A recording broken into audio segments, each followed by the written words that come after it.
আমার যে দিন ভেসে গেছে চোখের জলে, আমার যে দিন ভেসে গেছে চোখের জলে, আমার যে দিন ভেসে গেছে তারি ছায়া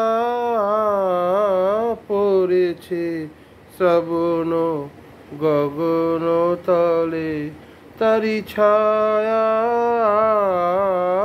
পড়েছে শ্রাবণ গগন তলে, আমার যে দিন ভেসে গেছে চোখের জলে, আমার যে দিন ভেসে গেছে।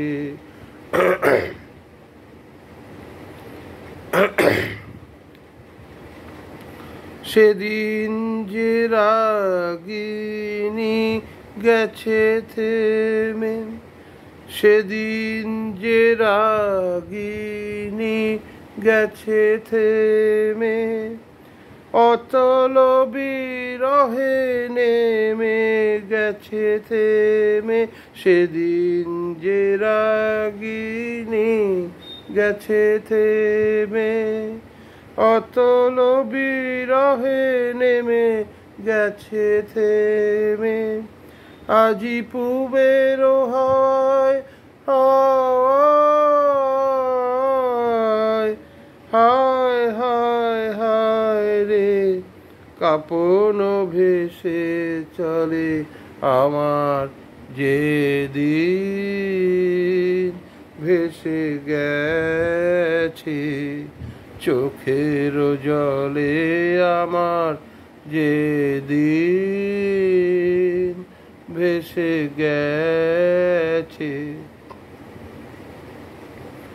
নিবিড় সুখে মধুর দুঃখে জড়িত ছিল সেই দিন, নিবিড় সুখে মধুর দুঃখে জড়িত ছিল সেই দিন, দুই তারে জীবনের বাধা ছিল বিন, তার ছিঁড়ে গেছে কবে এ, তার ছিঁড়ে গেছে কবে, তার ছিঁড়ে গেছে কবে এ, তার ছিঁড়ে গেছে কবে, একদিন কোন হাহারবে সুর হারায়ে গেল পলে পলে, আমার যে দিন ভেসে গেছে চোখের জলে, আমার যে দিন ভেসে গেছে তারি ছায়া পড়েছে গগন সহন তলে, তারি ছায়া পড়েছে শ্রাবণ গগন তলে, আমার যে দিন ভেসে গেছে চোখের জলে, আমার যে দিন ভেসে গেছে। ধন্যবাদ। এই গানটা কালাংড়া ভৈরবীর আগে তৈরি করা সুরটা, তাল কাহারবা, রচনাকাল 1344 বঙ্গাব্দ, আর খ্রিস্টাব্দ হচ্ছে 1937 সাল, মানে ইংরেজির। স্বরলিপিকার হচ্ছেন শৈলজারঞ্জন মজুমদার। কথা হচ্ছে যে এই শৈলজারঞ্জন রবীন্দ্রনাথ শেষ জীবনে খুব ভরসা করতেন তার মানে তার সব কিছু মানে তিনি রক্ষা করে যেতে পারবেন বলে, তার যতদিন জীবদ্দশায় বেঁচে থাকবেন সুরঞ্জন মজুমদার, সেই আশ্বাস তার ছিল রবীন্দ্রনাথের। আর 1937 মানে তার ঠিক 4 বছরের মাথায় রবীন্দ্রনাথের মৃত্যু হয়েছে 1941 সালে। ঘটনা হচ্ছে যে আমি আজ পর্যন্ত দেখলাম যত মোটামুটি আমি স্টাডি করি এগুলো, রবীন্দ্রনাথের যত ভালো ভালো সুর এবং কবিতার এই গানের এবং লেখনীয় তার সঙ্গে সবই তার মোটামুটি ওই 60-এর পরে হয়েছে। জীবনের লাস্ট 20টা বছরে তিনি টেরিফিক মানে খুব সুন্দর সুন্দর সব গান লিখে সুর করে গেছেন। যেমন তার মধ্যে আমি একটা বলতেই পারি, তুমি রবে নীরবে, মনে কি দিদা, আরও অনেক কিছু আছে। এই গানটা বললাম 1937 সালে ওনার তৈরি। জীবনের প্রথম দিকে আমি যে দেখেছি রবীন্দ্রনাথের যে গানগুলো আছে মানে বিফোর 50 যদি ধরা যায়, 50 বছর আগে, সেইগুলো সবই হচ্ছে খুব আধ্যাত্মিক ধরনের, মানে মানে বিভিন্ন ব্রহ্মসঙ্গীত, ব্রাহ্ম তো ওনার বাবা তো ব্রাহ্ম ধর্ম নিয়েছিলেন দেবেন্দ্রনাথ ঠাকুর, এবং ব্রাহ্ম ধর্মের লোক হওয়াতে সবই আধ্যাত্মিকতার উপরে লেখা। মানে মোটামুটি 50 বছর আগে তিনি যা সুর করেছিলেন সবই আধ্যাত্মিকতা এবং লেখনীয়, শুভ আধ্যাত্মিকতা, মানে গানের যে লেখা।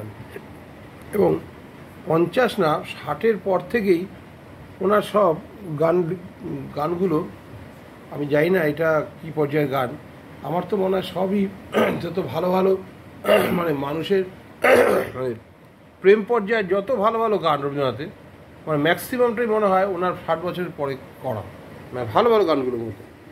আর 50 বছর আগে উনি যা গান করেছেন সেখানেও প্রেম পর্যায়ের এসে গান আছে, পূজা পর্যায়ের আছে। আমার মনে হয় সেখানে ম্যাক্সিমামটা আধ্যাত্মিকতাটাকে ডোমিনেট করেছে রবীন্দ্রনাথের সুর সৃষ্টি এবং তার লেখনীতে। এবং 60-এর পরবর্তী ক্ষেত্রে যা তিনি সুর করেছেন, লিখে সুর করেছেন, গান তৈরি করেছেন, সবই ওই মানে মানে ঈশ্বরস্বরূপ কোন এক নারী প্রতি তার মানে মানে সেই অপূর্ণ বা অসমাপ্ত প্রেম, সেই তার সমাপ্তের মানে নিয়ে, মানে আকাঙ্ক্ষা নিয়ে তিনি এগুলো রচনা করেছেন, মানে প্রেম পর্যায়ে সবই 60 সালের পরবর্তী ক্ষেত্রে। তা এইগুলো আমি দেখতে পাই যে সত্যি এরকম হয়েছে। আমি যেটা বিশ্লেষণ করে যেটা পেয়েছি, তথ্য বিশ্লেষণ এইটুকু। এরপরে আরও বিশ্লেষণ আরও ভালো রিফাইন্ড, আরও বেশি প্রেসাইসলি আরও বোঝা যাবে যে তার জীবনে কখন তিনি কী ধরনের মানে চিন্তা বা ধারা তিনি প্রভাবিত হয়েছিলেন বা উদ্বুদ্ধ হয়েছিলেন বা প্রভাবিত হয়েছিলেন, সে অনুযায়ী তিনি মানুষ তো তার সাহিত্যের সৃষ্টিকর্ম তো তার নিজস্ব মানসিক চিন্তার উপর নির্ভর করে।